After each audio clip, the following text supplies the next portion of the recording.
All right, get ready because today we are taking a deep dive into the world of rankings.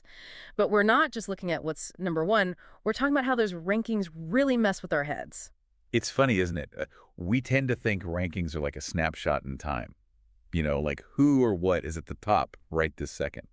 But they're always moving, those rankings. And all that movement, well, it really changes how we see things. So are you saying it's not enough to just beat E at the top? Like it's also about how you got there? That's exactly it. This research paper we're diving into today, it's pretty wild, actually.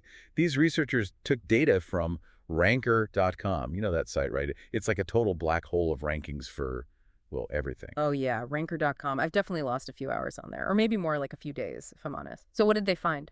Basically, they found that anything moving UP in the rankings, even just a little bit, it got a ton more attention, more upvotes, way fewer downvotes, the whole 9 yards. Hold on. So you're telling me that something at number 13, it actually seems better if it just jumped up from like number 22 as opposed to something that's been stuck at 13 forever. You got it. And on the flip side, anything losing ground, forget it. Way fewer upvotes, more downvotes.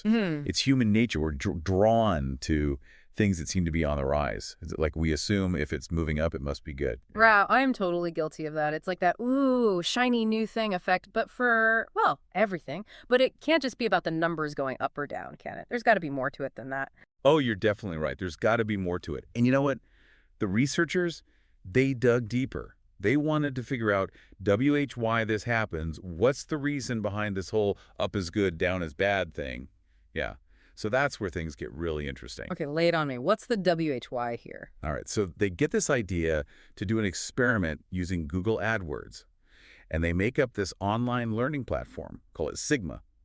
Totally made up. Wait, hold on. So they're like messing with people's actual search results just to test out this ranking thing. That's exactly what they did.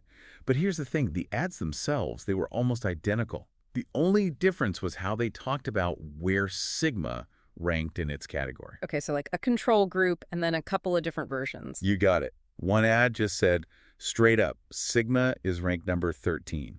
Just like that. No big deal, total neutral. Makes sense. Gotta have that baseline.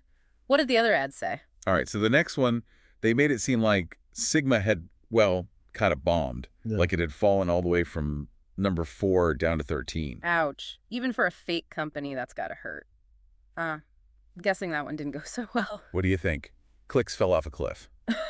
Just like their ranking. Brutal. Okay, so what about the last ad? Did they give Sigma like a comeback story? Oh yeah, they went there. This version of the ad, it bragged that Sigma had climbed all the way up from way down at number 22 to that same spot, number 13. Okay, let me guess. People love the underdog. Totally. Yeah. That rising star ad. Not only did it get way more clicks, but people actually signed up for more info about this made-up company. Can you believe that? That is wild. I mean, it makes sense though, right? We're hardwired to want whatever's on the way up. It really makes you think, how many times have we fallen for that? Right. And the researchers, they actually have a name for it. They call it psychological momentum. Like, we see something moving up, up, up, and automatically we think, oh, it's going to keep going. It's like that don't want to miss out feeling. Yeah. FOMO to the max. Exactly. Our brains, they're always looking for patterns for the easy way out. So when something's got that upward momentum, yeah, it's like our brain goes, well, it must be good then, even if it's really no different from something that's just been, consistently good all along. So it's not enough to be good. You got to be seen as getting better. That's the name of the game. But wait till you hear this. There's even more to it. More? There's even more to this ranking thing. You got to tell me. What else did these researchers find out? Well, like we said, moving up the ranks, it makes something seem more appealing, right? But the researchers, they didn't stop there. They wanted to know what would make this effect even stronger.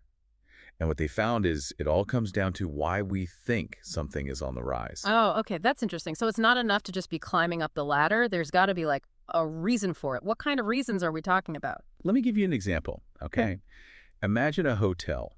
This hotel, it's suddenly skyrocketed to the top of the rankings. Now think about it. Are you more impressed if it got there because they totally upped their game?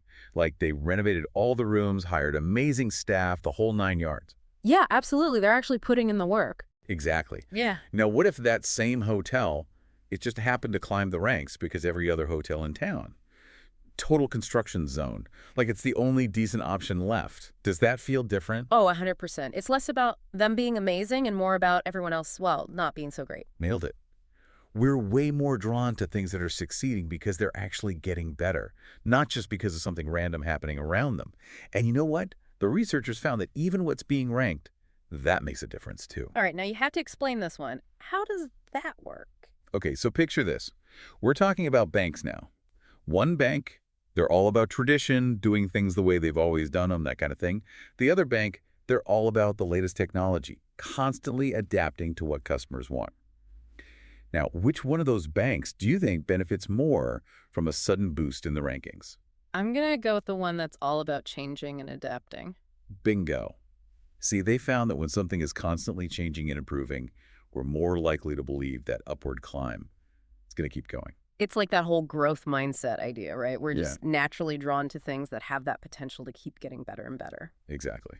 And one last thing, the frequency of the updates, how often the rankings change, that plays a role too. Okay, now I'm confused. How does that work? All right, think about it like this. You're watching a sports team, right? If they have one amazing game, yeah, that's cool, that's impressive. But what if they have a whole winning streak? Yeah, like all season long. That tells you something different, doesn't it? Yeah, totally. One good game could be a fluke, but a whole streak. That means they're the real deal. Exactly. We're way more likely to trust a consistent upward trend than just one random jump up the charts. This is blowing my mind. I had no idea we were this easily swayed by rankings. Right. And it really makes you think, how can we use this information ourselves? Exactly. So for our listeners out there, if you're trying to get ahead, make sure you're highlighting those areas where you've really shown growth, where you're constantly getting better. Make sure people see that upward trajectory. Because, as we've learned today, it's not enough to just be good. You got to be seen as getting better. And that, my friends, is how you win at the ranking game.